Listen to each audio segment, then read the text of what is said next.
আপনারা নিশ্চয়ই অবগত আছেন যে বাংলাদেশ বর্তমানে এক চরম সংকট কাল অতিক্রম করছে। আওয়ামী লীগ নেতৃত্বাধীন মহাজোট সরকার তাদের নির্বাচনী বাধাবিমানও ভুলে গিয়ে দেশকে ক্রমাগতভাবে অনিশ্চয়তার দিকে ঠেলে দিচ্ছে।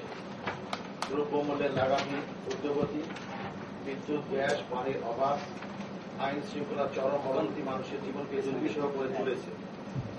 বিদেশে জনশক্তির বাজারে ধস, রেমিটেন্স কমে যাওয়া, রপ্তানি হ্রাস, বিনিয়োগ কমে যাওয়ায় দেশের অর্থনীতিকে স্থবির করে দিয়েছে।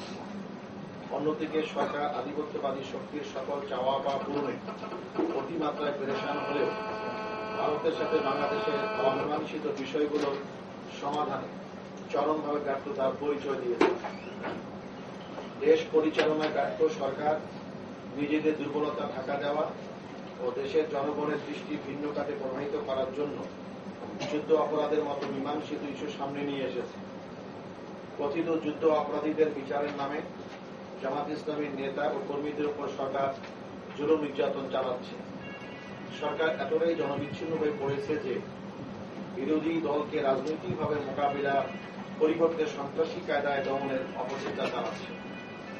অতি সম্প্রতি নাটোরে বড়াইগ্রাম উপজেলা নির্বাচিত চেয়ারম্যানকে লাঠি দিয়ে পিটিয়ে ও ধারালো অস্ত্র দ্বারা কুপিয়ে হত্যা করে প্রমাণ করেছে তারা বিরোধী দলের নিয়মতান্ত্রিক রাজনীতিও সহ্য করতে রাজি নয়।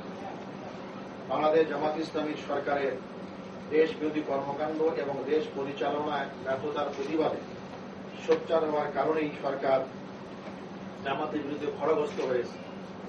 জামাতকে নেতৃত্ব শূন্য করার গভীর চক্রান্তের অংশ হিসেবে তথাকথিত যুদ্ধ অপরাধ ইস্যুকে সামনে আনা হয়েছে। আমরা আগেও বলেছিলাম বড়াইগ্রামের যে ঐশ্বরিক হত্যাকাণ্ড, এটা 2006 সালে 28 অক্টোবর পল্টন মোড়ে লগি বৈঠা দিয়ে পিটিয়ে 6 জনকে হত্যা করা হয়েছে, তারই চিত্র দেখতে পেয়েছি। এবং আমরা মনে করি যে সেই হত্যাকাণ্ডের সাথে যারা জড়িত ভিডিও ফুটেজে যা চিহ্নিত করা গিয়েছে তাদের বিচার না করার কারণেই দুষ্কৃতিকে সন্ত্রাসীরা কিন্তু বড়াইগ্রাম হত্যাকাণ্ড করার সাহস পেয়েছে।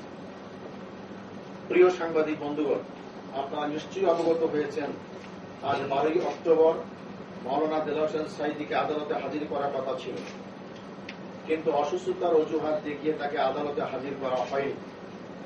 গত 21 সেপ্টেম্বরেও আদালতে হাজিরার তারিখ ছিল, সেদিনও একই ধরনের অজুহাত দেখিয়ে হাজির করা হয়নি।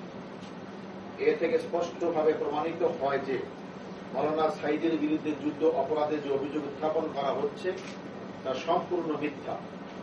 উল্লেখযোগ্য যে গত 29 জুন ধর্মীয় অনুভূতিতে আঘাত দেওয়ার মিথ্যা অভিযোগে বাংলাদেশ জামাত ইসলামী নায়েবে আমির দেশ বরেণ্য আলেম, আন্তর্জাতিক খ্যাতিসম্পন্ন মুফাসসিরে কোরআন ও সাবেক এমপি মাওলানা দেলাওয়ার হোসেন সাঈদীকে গ্রেপ্তার করা হয়। গ্রেপ্তারের পরের দিন অর্থাৎ 30 জুন তিনি ওই মামলায় আদালত থেকে জামিন লাভ করেন। অথচ তারা তাকে মুক্তি না দিয়ে তার বিরুদ্ধে একের পর এক মিথ্যা মামলা দায়ের করে। সেই মামলায় শোন অ্যারেস্ট দেখে তাকে আটক করে রাখা হয়েছে। আমরা সরকারের এহেন মানবতা বিরোধী স্বৈরাচারী কর্মকাণ্ডের তীব্র নিন্দা ও প্রতিবাদ জানাচ্ছি। জামাত নেতৃবৃন্দকে অন্যায়ভাবে গ্রেফতার করে তাদের বিরুদ্ধে সাজানো মিথ্যা মামলা দিয়ে সরকার আন্তর্জাতিক মানবাধিকার উল্লঙ্ঘিত করেছে এবং আইনের শাসনের প্রতি চরম অবজ্ঞা প্রদর্শন করেছে। সাংবাদিক বন্ধুগণ, মাওলানা দেলাওয়ার হোসেন সাঈদীকে 3 মাসের অধিককাল যাবৎ গ্রেফতার করে রাখা হলেও আজ পর্যন্ত তার বিরুদ্ধে সুনির্দিষ্ট কোন চার্জ গঠন করা সম্ভব হয়নি।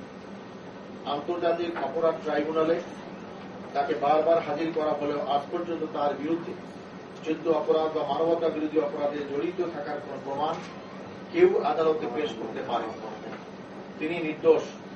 এখন তার বিরুদ্ধে পরিকল্পিতভাবে মিথ্যা অভিযোগ বানানোর উদ্দেশ্যে তাকে আদালতে হাজির না করে অযথা কালক্ষেপণ করা হচ্ছে। তিনি অসুস্থ থাকা সত্ত্বেও তাকে রিমান্ডে নিয়ে নির্যাতন চালানো হয়েছে। এখন অসুস্থতার মিথ্যা অজুহাত দেখিয়ে তাকে আদালতে হাজির করা হচ্ছে না।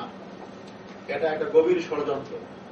আমি এখানে বলতে চাই যে সত্যি যদি অসুস্থ হন সরকারকে বলতে হবে কি অসুখ হয়েছে, আর এই জন্য যদি সাইড হিসেবে কোনো কিছু হয় তার দায় দায়িত্ব কিন্তু সরকারকে বহন করতে হবে। এটা গভীর ষড়যন্ত্র। গত 26 জুলাই আন্তর্জাতিক অপরাধ ট্রাইব্যুনালের প্রসিকিউশনের আবেদনের পরিপ্রেক্ষিতে যুদ্ধ অপরাধমূলক কোন অভিযোগ ছাড়াই জামাতের শীর্ষ 4 নেতাকে আটক দেখানো হয়েছে, যা ছিল অন্যায়, অনৈতিক এবং সম্পূর্ণ আইন বিরোধী। বিশিষ্ট আইনজীবী অভিযোগ করেছেন যে জামাতের শীর্ষ নেতৃবৃন্দের বিরুদ্ধে গ্রেফতারি পরোয়ানা জারি যথাযথ আইনানুগ হয়নি। ফৌজদারি আইন বিশেষজ্ঞ বলেছেন এই 4 আসামির বিরুদ্ধে এখন পর্যন্ত ট্রাইব্যুনাল অভিযোগ গঠন করেননি। এই আইনের ধারা মতে চার্জ গঠন না করলে ট্রাইব্যুনাল তাদের বিরুদ্ধে গ্রেফতারি পরোয়ানা জারি করতে পারে না। ইন্টারন্যাশনাল ক্রাইমস ট্রাইব্যুনাল অ্যাক্ট 1973 সংশোধনীতে সেকশন 11(5) অনুযায়ী চার্জ গঠনের আগে আসামির বিরুদ্ধে গ্রেফতারি পরোয়ানা জারি করতে পারে না। এ থেকে বোঝা যাচ্ছে রাজনৈতিকভাবে হয়রানি এবং উদ্দেশ্যমূলকভাবে তাদের আটক রাখার জন্যই তাদেরকে গ্রেফতার দেখানো হয়েছে।